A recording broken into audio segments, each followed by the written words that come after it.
À propos de ce droit de réquisition, et pour ne pas le réserver à ceux de toute façon dont vous n'allez pas faire les bénéficiaires, à savoir les réfugiés ukrainiens, je pensais aussi à un monsieur.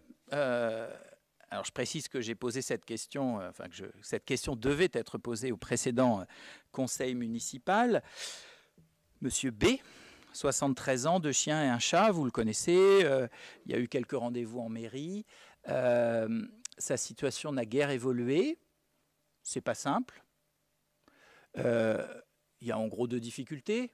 Le monsieur est âgé et il a des animaux. Et les institutions d'hébergement reçoivent pas facilement, enfin trop peu de ces institutions reçoivent les animaux. Ce monsieur, précisément parce qu'il est en détresse, en difficulté, âgé, n'est pas forcément capable de s'aider tout seul. Et donc il faut l'aider. On vous a sollicité, il y a eu un rendez-vous, ça ne s'est pas très bien passé, enfin en tout cas c'est l'écho que j'en ai. Puis la situation est la même, alors ça va, il fait beau. Et puis dans 3 mois, il fera froid, un peu plus. Et on va de nouveau risquer de voir ce monsieur mourir dans sa voiture, au milieu de ses chiens et de ses chats. Droit de réquisition, saisine de professionnels, help. Attends Isabelle, avant. Par contre, je vous demanderais, M. Renou, de rester sur vos questions et pas de rajouter à chaque fois quelque chose. Ça serait plus facile. Et c'est toujours pareil, quand on ne sait pas de quoi on parle, des fois on ferait mieux de se taire. Donc Madame Mortagne va vous répondre du coup. Alors pour reprendre votre propre expression, je n'apprécie guère votre storytelling, pardon, anglicisme fort regrettable encore, mais bon ça c'est une parenthèse.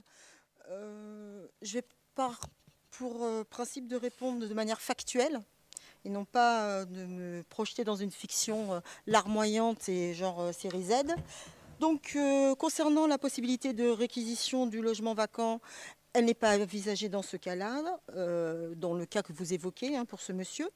Dans un premier temps, je tiens à souligner, contrairement à ce que vous sous-entendez, qu'un travail de fond a été réalisé par le CCAS dans l'accompagnement de cette situation et qu'une solution en adéquation avec sa situation financière et personnelle a été proposée à ce monsieur. Mais encore une fois, vous n'avez qu'une vision parcellaire de la situation. Donc le monsieur dont vous évoquez la situation là a refusé tout hébergement sans la possibilité effectivement d'installer ses animaux. Donc je l'ai reçu à 2 reprises et on lui a proposé des solutions qui ne lui convenaient pas. Effectivement, comme vous le signalez, la difficulté de trouver un hébergement pouvant accueillir des animaux est difficile. Toutefois, fort de leur courage, les agents du CCAS ont essayé de trouver une solution pour ce monsieur. Et donc, ils ont trouvé une possibilité de relogement dans un foyer logement pouvant l'accueillir avec ses animaux, et ce dès début avril. Un rendez-vous avait été pris avec la directrice de cette structure pour organiser une visite du studio. Monsieur était très enthousiaste. Le CCAS lui a proposé, comme vous le signaliez, qu'il avait des difficultés à monter les dossiers qui avaient été identifiés par les agents du CCAS, qui sont des professionnels, comme vous le sous-entendiez, de monter un dossier pour l'admission dans ce foyer. Donc un dossier FSL pour garantir une prise en charge, une demande d'allocation logement, enfin tout ce qui est nécessaire à un accompagnement social dans la prise en charge d'un logement. Ça a été fait. Ça a été très compliqué puisque monsieur ne répondait pas aux différentes relances qui lui avaient été faites, ne présentait de manière partielle les dossiers. Donc monsieur a apporté une partie des documents, mais a décidé finalement de refuser la proposition, estimant que le coût de l'hébergement était trop important et qu'il préférait mettre la moitié de ses revenus dans la nourriture et le suivi médical de ses animaux.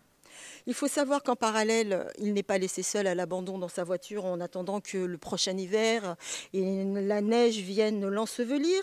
Il est suivi par une CESCF au CSSD, c'est-à-dire aux services sociaux, mais il n'honore pas ses rendez-vous, ce qui complique le suivi administratif et financier de son dossier. Alors, la difficulté avec ce monsieur, vous l'aurez compris, c'est que nous avons proposé le maximum que nous pouvons faire au vu des propositions d'hébergement qui ont été cherchées avec difficulté. On l'admet, mais le travail a été fait. Monsieur n'effectue que très partiellement les démarches qui lui sont demandées, qui rendent la situation très compliquée. Mais en tout état de cause, le CCAS n'a jamais cessé de l'accompagner pendant toute la durée de sa recherche. Et lorsqu'on a des solutions à lui proposer, il ne les accepte pas. Donc voilà. Pour l'instant, ce qu'il souhaite, c'est un foyer qui soit en adéquation avec la prise en charge de ses chiens. On lui a proposé, mais lui, ça ne lui convient pas. Voilà. Et c'est son choix. Merci Madame Mortagne. Monsieur Renoux.